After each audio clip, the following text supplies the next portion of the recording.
YouTube, my name is Elizabeth and welcome to the Owlery. Today I'm going to be doing my weekly wrap up for the first week of June and kind of the end of May. I had a pretty good reading week this week. I got everything read that I wanted to get read. I finished 2 books and I'm in the middle of 1, so let's get started. The first book that I finished was A Court of Thorns and Roses by Sarah J. Maas. This is one of the few 5-star books I have read this year.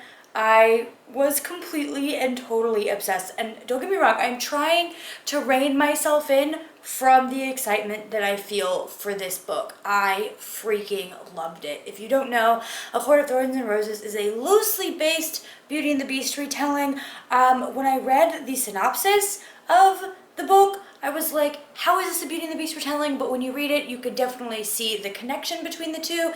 Basically, our main character is hunting in the woods. She supports her family that way. They're poor pretty much, and they just don't have a way to feed themselves.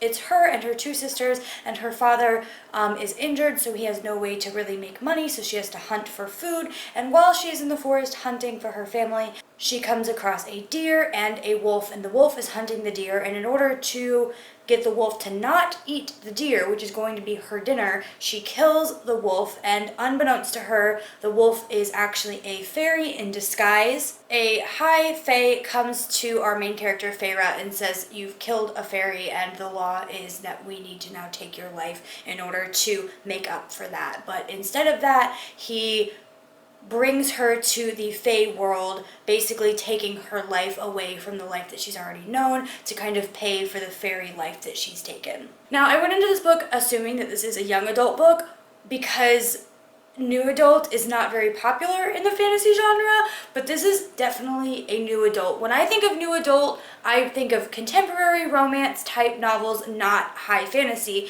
But this was very sexual. There were some very plain sex scenes in this. Usually with YA, it's kind of glossed over and you're not really sure if the sex happened or not, but it's very apparent several times in this story that sex happens. It's just laid right out there. And for me, I loved it. I thought it was absolutely fantastic. She made it not too raunchy and definitely appropriate for the audience that she was going for. It was just done very, very well, and I enjoyed the whole story.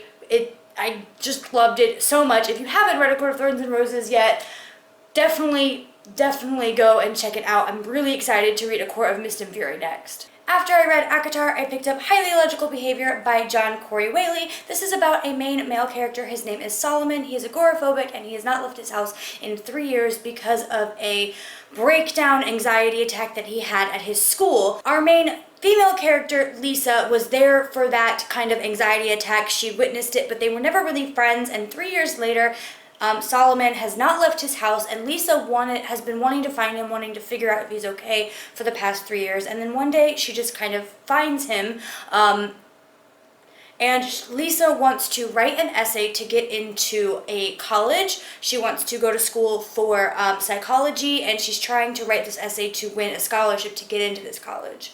Now, Lisa and the scholarship and the essay is where a lot of my problems really sprout from this novel. I gave it a 3 out of 5 stars.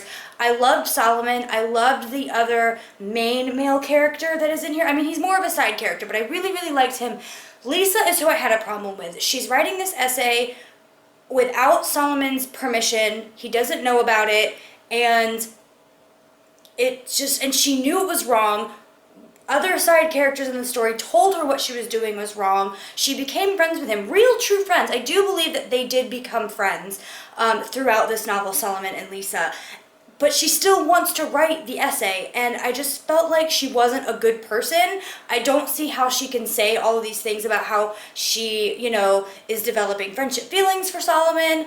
There's no romantic relationship between Lisa and Solomon because Solomon does come out in this book as gay. So this is an LGBTQ book, which I really enjoyed about this book. I enjoyed almost everything about this book except for Lisa. I had so many problems with her, but maybe it's just a personal thing. I would still recommend this book. Maybe you're not going to be as annoyed with Lisa as I was, but she just really ticked me off. I had such emotional connection to Solomon, that the way that she was acting about writing this essay and doing it without his permission, and basically like observing him and psychoanalyzing him for the sake of getting into college and getting this scholarship. I just didn't appreciate it, and it didn't make me happy, and I didn't like it, but everything else was great. And the book that I'm in the middle of is And I Darken by Kirsten White. This is a young adult fantasy historical fiction. It is a gender swap on Vlad the Impaler. And I had some really high hopes for this book. I read a chapter sampler, like the first 2 chapters, from the Buzz Books 2016 summer edition or spring edition, and it was so good. The first like 20% of the novel is actually really, really good. And now I'm like 35% of the way into it, and I am so bored. I just want something to happen. I feel like a lot of this middle stuff is just a lot of filler and, you know, plot points so that they can lead to more exciting plot points. And so I'm not really enjoying it. I have seen overwhelmingly positive reviews for this book, so I'm going to continue reading because people that I watch on YouTube and people that I read their reviews on Goodreads and their blog have overwhelmingly loved this book. So I'm going to give it the benefit of the doubt. Usually if I hate a book this much, by the time I'm 30% of the way through it, I would just DNF it, but I'm just assuming that something really, really good is going to happen in the second half of the book. I'm really hoping so. Alright guys, that's it for my weekly wrap up. In the comments below, tell me a book that you started that was amazing and then just turned really, really bad by the time you got to the middle of it. Please do not forget to like and subscribe as well, and I will see you in my next video. Bye!